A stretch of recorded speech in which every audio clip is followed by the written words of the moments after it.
good day to everyone's watching. In this fourth presentation on lean thinking, we'll use a relatable analogy, the process of making milk tea. Picture a milk tea shop where every step from taking orders and brewing the tea to adding toppings and serving the drink mirrors a production process. In the business shop, inefficiencies such as long wait time, unnecessary movements by staff, or wasted ingredients can accumulate, impacting both service speed and quality. Lean thinking seeks to streamline this process by identifying and eliminating waste, ensuring each step adds values. Similar to crafting the ideal cup of milk tea, lean thinking enables business to enhance their operations by removing what is unnecessary and concentrating on delivering exactly what the customer desires in the most efficient manner possible. So today, in this presentation, we are going to dive deep into the concept of lean production and Lean Six Sigma. Production is a methodology of increasing the speed of a process within a business by cutting out waste. So, lean production na isang paraan para gawing mas mabilis at epektibo ang paggawa ng mga bagay sa pamamagitan ng pagtanggal ng mga bagay na hindi talaga kailangan o nakakaaksaya ng oras at resources. Ano yung mga bagay na nakakaaksaya ng oras at resources? Ito yung tinatawag natin na waste. Waste is any part of business which doesn't add any value.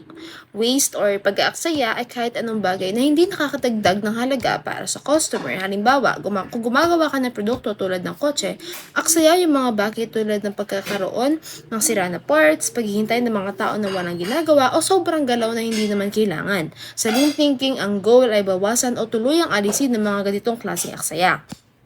So, saan ba nanggaling yung lean thinking?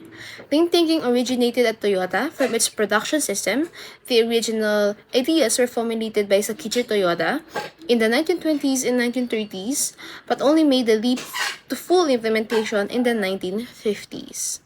So, dumako naman tayo sa Team Woods. Ang Team Woods ay isang acronym na ginagamit sa pag-identify ng mga uri ng pag-aaksaya or waste sa proseso ng produksyon laro na sa lean production. So, simulan natin sa T or transport. So, kung sa Tagalog, paglilipat ng mga bagay. So, tumutukoy ito sa mga hindi kailangang paglilipat ng mga produkto o materyales mula sa isang lugar papunta sa iba pa. So, halimbawa, sa isang pabrika, kung kailangan pang ilipat ang mga hilaw na materyales sa iba't ibang lugar bago pa sila maproseso, nasasayang ang oras at enerhiya. So, pangalawa ay inventory o sobra-sobrang inventaryo. So, ito yung labis na dami ng mga materyales o produkto na nasa inventaryo kasi sa kinakailangan. So, mangyayari, andun lang sila sa inventaryo, wala namang bumibili. So, halimbawa, kung may sobrang dami na hilaw na materyales na hindi agad magagamit, ito ay magdudulot ng pagkaantala sa produksyon at magiging dagdag gasto sa pag-iimbak. So, pangatlo, M, motion, hindi kailangang paggalaw. Ito ang hindi kailangang paggalaw ng tao o makina sa proseso ng produksyon. Halimbawa, kung ang isang manggagawa ay kailangang lumakad ng malayo upang kumuha ng mga gamit o tools na kailangan niya, nasasayang lang ang oras. So, pang-apat, W, waiting, or sa Tagalog, paghihintay. So, tumutukoy ito sa oras na nasasayang dahil sa paghihintay ng tao o makina para sa susunod na hakbang sa proseso. Halimbawa, kung isang makina ay sira at kailangan paghintayin ang tekniko para ayusin ito, nasasayang ang oras ng produksyon. So, panglima, O, overprocessing o sobrang proseso. Pang-anim yung overproduction o sobrang produksyon. So, yung dalawa na to, pareha silang over, pero meron silang magkaibang kahulugan. Pag sinabi natin overprocessing, ito ay ang pagsasagawa na hindi kailangan mga hakbang sa proseso ng produksyon. Sa English, too much work. Okay? You're overdoing things than necessary. Halimbawa, kung ang produkto ay dumadaan pa sa dagdag na inspeksyon o polishing na hindi naman hinihingi ng kliyente, ito ay sobrang proseso. So, overproduction naman, from the name itself, sobrang produksyon. Ito ay paggawa ng mas maraming produkto kaysa sa kasalukuyang kailangan. So, halimbawa, ang paggawa ng sobrang bilang ng mga produkto kahit hindi pa ito kailangan ng mga customer ay magre-resulta sa labis na inventaryo at posibleng masirang mga produkto. So, pang-7, D, defects, depektibong produkto. So, ito yung mga paggawa ng mga produktong may depekto o hindi pumasa sa pamantayan ng kalidad. May mga error. Ito yung tinatawag natin na defect. So, halimbawa, kung ang produkto na gawa ay may sira at kailangan pang ayusin o itapon, ito ay nagdudulot ng sayang sa materyales at oras. And lastly, S for skills. So, hindi paggamit ng tamang kasanayan. Ito ay hindi paggamit ng kasanayan ng mga empleyado sa tamang paraan o hindi pagsasanay ng mga manggagawa ng sapat. So, halimbawa, kung may manggagawang may kasanayan sa isang partikular na gawain, ngunit inaatasan siya sa ibang trabaho na hindi alam na hindi akma sa kanyang kakayahan, nasasayang ang kanyang potensyal. So, yun. Sa kabuuan, so meron tayong team woods. Team woods, ito yung 8 klase ng waste. So, ginagamit siya upang matukoy ang mga aspekto ng operasyon ng isang negosyo o pabrika na maaaring magpabuti upang maiwasan ng mga nasasayang na oras, materyales, at iba pang resources. So, team woods stands for transportation, inventory, motion, weighting, overprocessing, overproduction, defects, and skills. On to the next slideshow, we can see the words the 5S, Pull System, JIT Production, and Kanban. What is 5S? The 5S pillars are sort or seiri, set in order or seiton, shine or seiso, standardize or seiketsu, and sustain or shitsuke. These 5 pillars provide, or 5S provide a methodology for organizing, cleaning, developing, and sustaining a productive work environment. The 5S is known to be an antidote to waste. The first one is sort or seiri. Remove unnecessary items from each area. Keep only what is needed. The second one is set in order or seiton. A place for everything and everything in its place. The next is shine or seiso. Cleaning and inspecting the workplace, tools, and machinery on a regular basis to expose problems. The fourth one is standardize or seiketsu. Develop a standard procedures and protocols for the first 3 rules. And the last but not the least is sustain or shitsuke. Create a system which will monitor and ensure that the standardized procedure is consistently being performed. The first one is sort, or sa Tagalog ay pagsasama-sama. Sa Japanese naman ay seiri. Remove unnecessary items from each area. Keep only what is needed. Halimbawa nito ay kung ano pang kagamitan pang kusina, ito dapat ay pang kusina lamang. So, madaling salita, pagsama-samay ng mga kagamitan pang kusina. Halimbawa nito ay ang plato, kutsara, tinidor, baso, at iba pa. Number 2. Set in order or seiton. A place for everything and everything in its place. Organize the work area. Each item should be easy to find, use, and return. Ang set in order naman ay sa Tagalog, pagkakasama-sama ng mga bagay or kagamitan. Halimbawa nito ay sa mga tools. Dapat magkakasama yung mga plais, mga socket, tornilyo, at iba pa. Mayroong division or level ang set in order. Sa level 1 or just beginning, items are placed randomly throughout the workplace.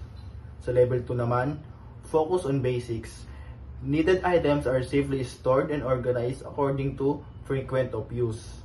Sa level 3 naman, make it visual. Needed items are outlined, dedicated, location are properly labeled, and required quantities. Sa level 4, or focus on reliability.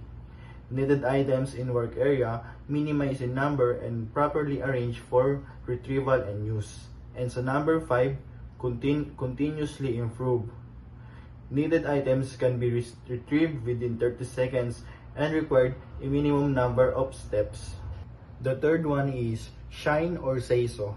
Sa Tagalog, pagpapakintab or pagkikinis. Remove the dirt and grime and keep it that way daily. Keep it clean, plain, and simple.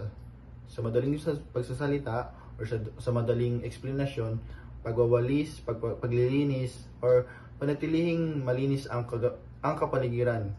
Dapat walang alikabok, walang surot, at iba pa. The next one is standardize or seiketsu. Develop a standard procedures and protocols for the first 3 rules. And the last but not the least is sustain or shitsuke. Create a cycle of 5S motivational culture in the workplace and make sure that it is consistently being performed. GIT production. Just-in-time production minimize the time, labor, and materials in manufacturing process. This system ensures that goods are being produced only as they are needed. The desired outcome is a streamlined production system that maintains a minimal amount of on-site raw materials, minimal wait times in the production process, and small batch sizes. GIT production uses the principle of pull system. The benefit within GIT system are low working capital since inventory labor are quite low, reducing for needed space and materials for handling goods since there are no piling up of too many stock in the process.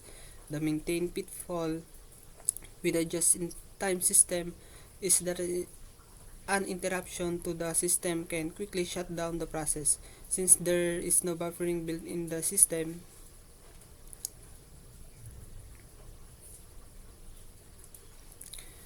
ang just-in-time or GIT production ay isang lean manufacturing method. Ang trabaho niya ay mag-minimize ng mga waste by producing goods where are they needed. And ang GIT production ay ginagamit ang principle ng pull system. Ito yung isang sistema ng production na kung saan ang mga materials ay hinihila sa pamamagitan ng mga production process batay sa gusto o kailangan ng customer. Ito ay proseso ng pagpaplano, pagkokontrol at pag-ayos ng flow ng mga materials and products. Next is continuous flow. Make one, move one. Batch and push processing. Large lot production, proscated demand, high inventory, manufacturing waste, high efficiency with low system productivity. Continuous flow, make one, move one. Small lot of production based on customer demand. Low inventory, low manufacturing waste, demand flexibility, high system productivity. The image compared to production method, the batch and post processing and continuous flow. Sa batch and post processing, ito yung method na involve yung malaking bahagi ng production base sa kailangan ng customer. Nagresulta ito ng manufacturing waste, high efficiency but low system productivity at mataas na inventory. Sa continuous flow naman ay ito yung method na kung saan in-emphasize yung maliit na bahagi ng production base sa pangangailangan ng customer. Maglilit ito sa mababang inventory, demand flexibility at high system productivity. Next is push system and pull system. Push system make all we can just in case make to stock. Production is approximated based on anticipation. Inventories are high. Pull system make what needed when needed, make to order. Production is precise based on actual consumption. Inventories are low. Sa push system, ang gawain nito ay gumagawa ng mga produkto kahit na wala pang tunay na pangangailangan mula sa mga customer. Para kang nagbenta ng mga product na hindi mo alam kung sino yung mga bibili. Sa pull system naman ay ang gawain dito ay nagsisimula lang ang produksyon kapag kailangan na ng mga customer. Para kang magbebenta ng mga product na alam mo na kung sino yung mga bibili. Next is Kanban.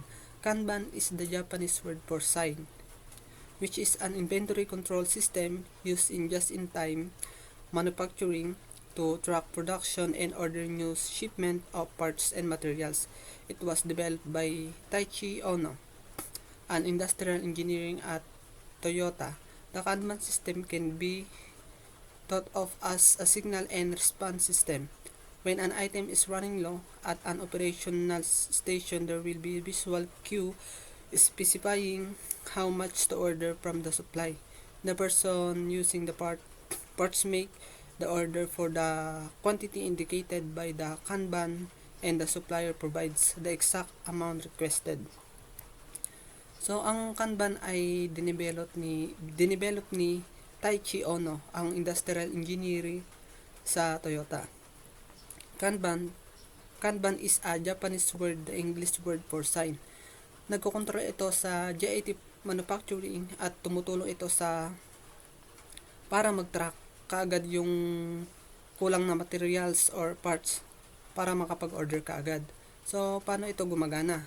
Pag ang isang item ay paubos na, ang isang visual cue ay ginagamit para mag-signal na kailangan na. Ang taong responsable sa pag-order ng mga parts, ang Kanban, ang nagre-remind sa kanya para may prepare ng mga supplier ang mga gamit or materials na in-order. Next is Kanban pull system. Meron itong dalawang parts, yung pull and replace. Sa pull is empty space is a signal to replace the missing A. Sa replace, upstream operator fill open space. So dito, ang system na ito ay tumutulong para maiwasan yung sobrang produksyon at matiyak na tanging produkto lamang na kailangan ang magawa. Now let's talk about the Six Sigma.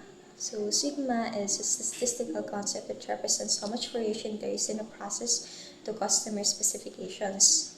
So it only implies that Sigma is a way to measure how a process differs or varies from customer specifications.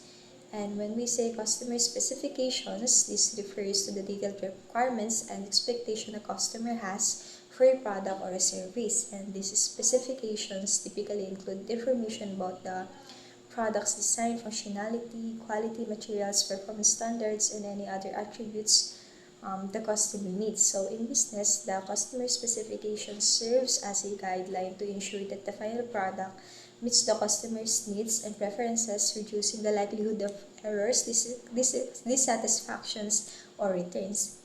As for the Sigma value, it is based on DPMO or defects per million opportunities. So the DPMO provides a standardized way how to measure the process performance by quantifying how defects may occur per million chances. So the Six Sigma is equivalent to 3.4 DPMO or defects per million opportunities, and we can see that the variation in the process is so small, which results that the product and services are 99.99966% defect-free.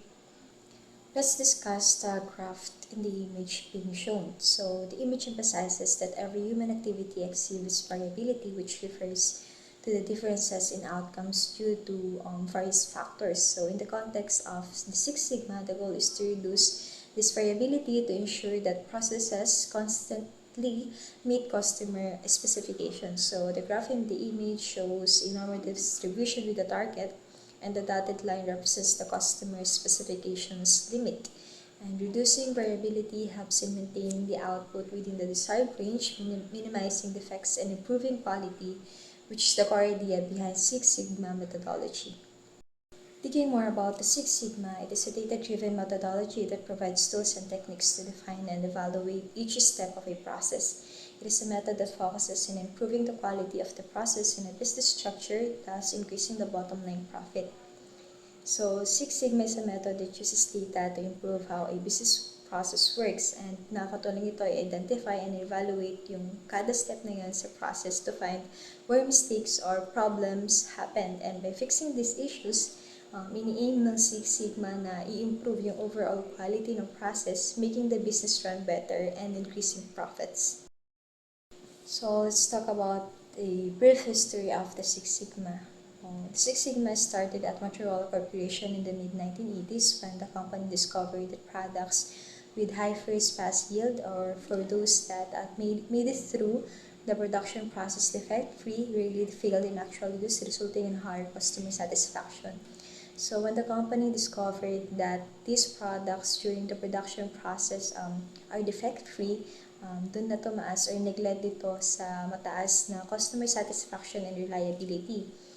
And later on, this approach was made popularized by Chuck Welch, or the former CEO of General Electric, who embraced Six Sigma to improve quality, reduce costs, and enhance leadership, saving $12 billion over 5 years. And the focus of Six Sigma is to improve processes, reduce defects, and enhance customer experience. Let's talk about the Six Sigma methodologies. For DMAIC, this method is used to improve the current capabilities of an existing process, and this is by far the most commonly used methodology of Six Sigma improvement teams. On the other hand, the DMATV method is used when you need to create or completely redesign a process, product, or service to meet customer requirements. And the DMATV teams are usually staffed by senior managers and Six Sigma experts. So DMAIC, or Define, Measure, Analyze, Improve control, is used more on improving or optimizing existing processes by identifying and fixing problems within the current setup. So in contrast, the DMADV, or Define, Measure, Analyze, Design, Verify, is applied when designing a completely new process, product, or service, or when an existing process needs a total redesign to meet the customer requirement. So DMAIC more on focusing on refining what already exists, while the DMADV focuses on creating something new or drastically improve the process. And under the Six Sigma methodologies, let us define the steps and apply it in a situational example, which we are to improve customer service response time in a call center. So the first one is define, identifying problems within the system process. So ito na yung pag-identify or pag-distinguish ng problema within the system process. And when we are to apply, ayan, the call center has a high customer complaint rate regarding long wait times, and the goal is to reduce the average response time from 8 minutes to 4 minutes. So mataas daw yung rate ng mga reklamo regarding sa long wait times, at ang goal ay bawasan yung average response time mula sa 8 minutes to 4 minutes and below. The next one is measure. Collect data from the process where problem occurs to verify its current performance. So, for its application, the call center tracks data over a month and finds that the average wait time is 8 minutes, with 20% of calls taking longer than 10 minutes. So, yun nga. After over a month na yung call center ay nag-tracks ng data, they found out that yung average wait time is 8 minutes at merong 20% ng calls na mas matagal pa sa 10 minutes. And thirdly is analyze. Scrutinize the business process to reveal the root cause of the problems and variations. Ito na nga yung pag-identify na pinag-ugatan ng problema. So, for its application, analysis reveals that peak call times coincide with insufficient stop and a lack of effective call routing software, leading to bottlenecks. So, yun nga. Dahil nga sa insufficient stop at hindi ganun ka-effective yung call routing software, kaya nagkakaroon ng mga mataas na rate or ng mga reklamo or compliant dun sa call center. Fourth is improve, develop gap closure actions, test, and implement changes based on root causes being analyzed. So, from analyzing kung saan nagmumula yung mga problems na yun, ano ba yung mga kailangang i-improve. So, yan. The call center hires additional staff. So, dahil nga meron ng insufficient staff, syempre yung call center mag-hire ng additional staff and mag-i-invest yun sa new call routing software that directs calls to available agents more efficiently. Lastly is control. Full implementations of improvements to sustain the gains. And for its application, in a given situational example, the call center sets up a dashboard to monitor wait times in real time and conducts weekly performance reviews to ensure the average response time at below 4 minutes. So, kailangan makontrol lahat ng mga na-implement na mga improvements ay sustain. Kaya yung call center nag-set up ng dashboard para ma-monitor yung waiting times na kailangan ng average is 4 minutes or below. Another Six Sigma example, a man quoted, "A few months ago, a survey we conducted showed that the customers didn't like our company all that much, so we decided to fix that." So the company would apply Six Sigma to address low customer satisfaction because it is a data-driven approach designed to improve processes and outcomes. And by using the AIC method, the company can systematically identify the root causes of dissatisfaction, such as low response times or poor service, and then make targeted improvements. So the structured approach ensures that the changes are based on actual data, leading to measurable improvements in customer experience, which in turn can boost loyalty and profitability. So first, define. In this space, we use a tool called Voice of the Customer or VOC. VOC represented the needs and requirements of our customers. So our VOC showed the following: customer expected props delivery, the correct product selection, and a knowledgeable distribution team. So the VOC or voice of the customer refers to the process of capturing customer feedbacks, preference, and expectation about a product, services, and business. This feedback is physically gathered through survey, interviews, focus groups, online reviews, or social media, and it's used to gain insight into customer needs and desire. Measure. We wanted to determine why customers didn't like our company. So we perform data collection. So dito na nga mangyayari yung pag-gather ng data through survey sa makikita nila yung insight and desire ng customer. So we found out that we took 56% longer to deliver the product than our competitors. So ayun, nakita nila yung problem na mas matagal sila ng 50%, 50 plus percent sa competitors sila sa pagde-delivery. So we begin to focus on reducing the time between order entry and the final delivery of the product. Analyze. So we identified the problem, slow delivery. We then asked the question, why was our deliver so slow? So ayun, magtatanong na tayo dahil na identify na natin yung problem, slow delivery. So magtatanong tayo na kung bakit nga ba mabagal yung pagde-deliver natin. Pagde-deliver natin.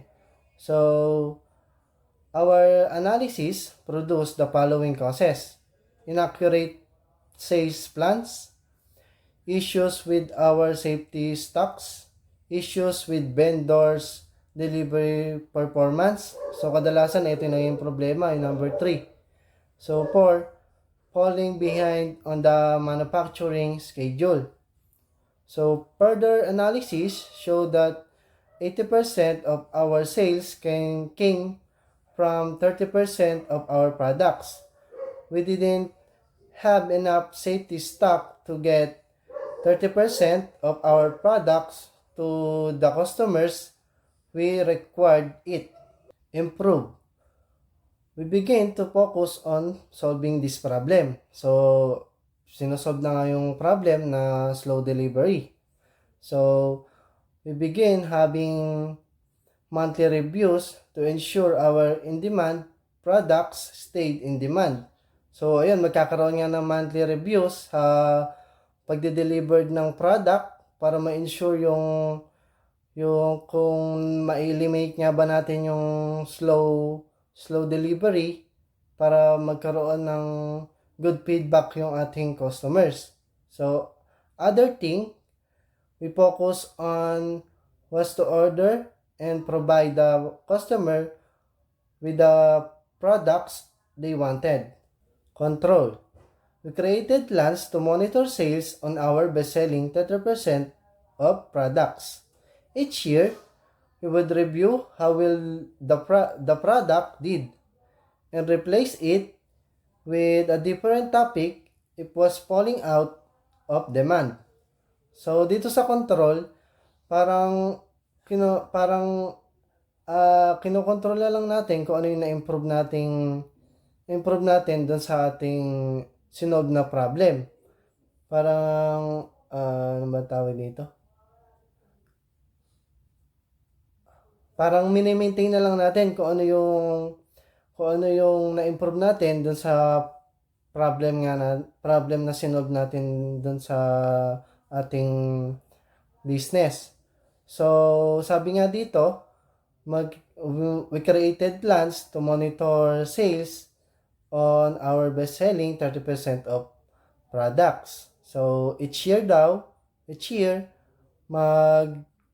i-review yung product kung paano ginagawa and kung ito ay magpo-falling out sa demand, so papalitan yung product na yon.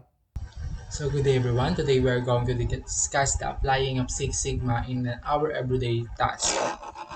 Example here is the garage cleaning.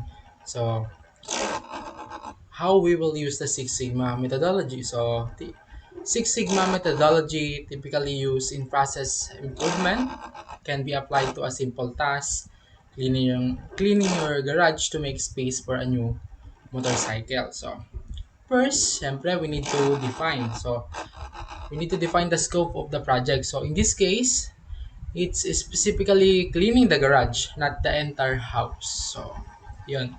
Kailangan define talaga yung gagawin in that particular area. Kumbaga. So, next, we measure. So, we calculate the square footage of the garage and then the available open floor space, setting a goal for how much space we want to free up. So, yun. After naman i-measure, then we analyze, syempre. So, this involves understanding what materials are currently taking up space and figuring out where they could be stored more efficiently. So, yun. Now, we move to improve. So, using lean tools like 5S and spaghetti diagrams, we recognize and declutter. So, removing unnecessary items and then maximizing vertical storage to save floor spaces. So finally, dun tayo dadako sa tinatawag nating control. So, the new setup. So, we label the storage areas, document the changes with after photos, so before after photos, and then conduct weekly audits to ensure things stay organized. So, yeah. So, by following this structured approach, so we ensure the process is both efficient and sustainable. So, demonstrating how Six Sigma can be applied to even the simplest tasks.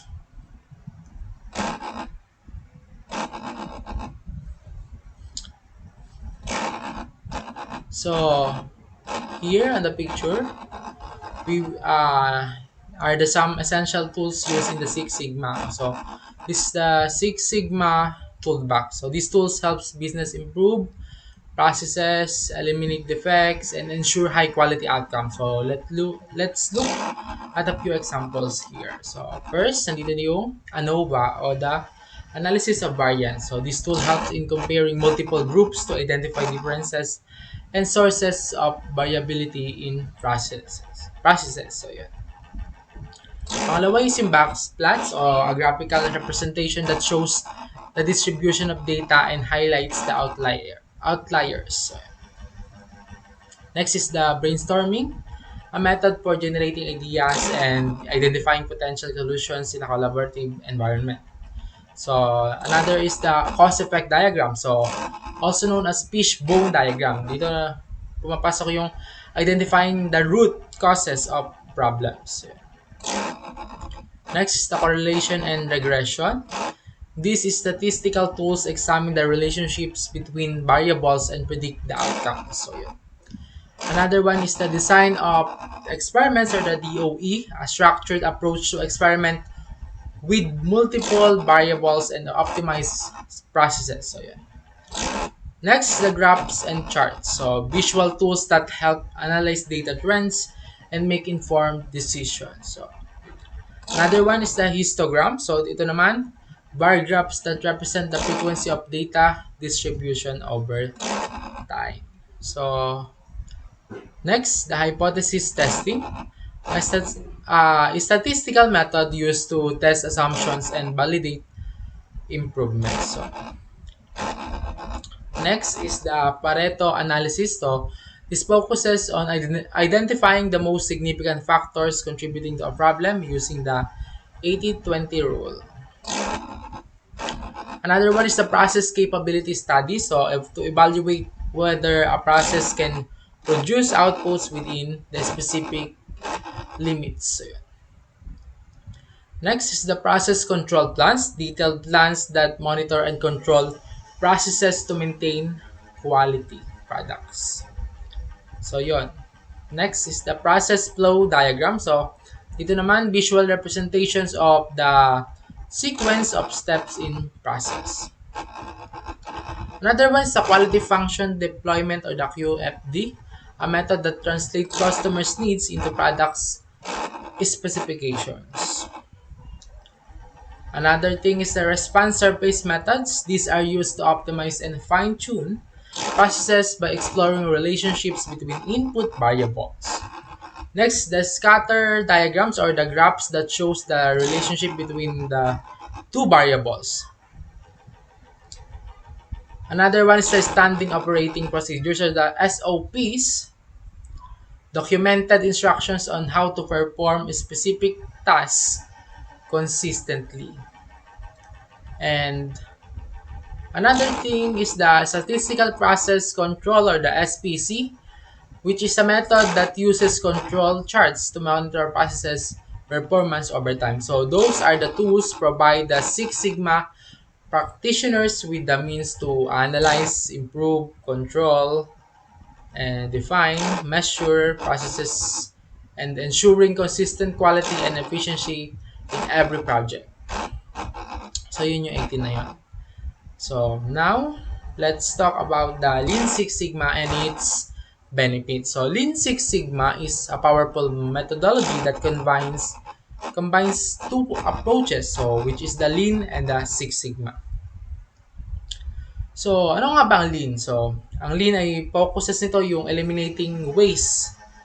Kumbaga yung 8 ways na sinabi kanina, to eliminate those things. So, which improves speed and efficiency. So, yung Six Sigma naman, on the other hand, aims to improve the quality by eliminating defects naman in processes. So, pag sinabing Lean, to eliminate waste, and then Six Sigma to eliminate defects. So, when we merge these two, we create Lean Six Sigma, or the LSS. So, this is the strategy that enhances both efficiency and quality. So, now let's discuss the key benefits of Lean Six Sigma. So, una dito is yung, syempre, increase profit. So, by reducing waste and defects, businesses can significantly improve their profit margins. So, pangalawa is yung standardized and simplified processes. So, it ensures that the processes are consistent and easy to follow, reducing the complexity.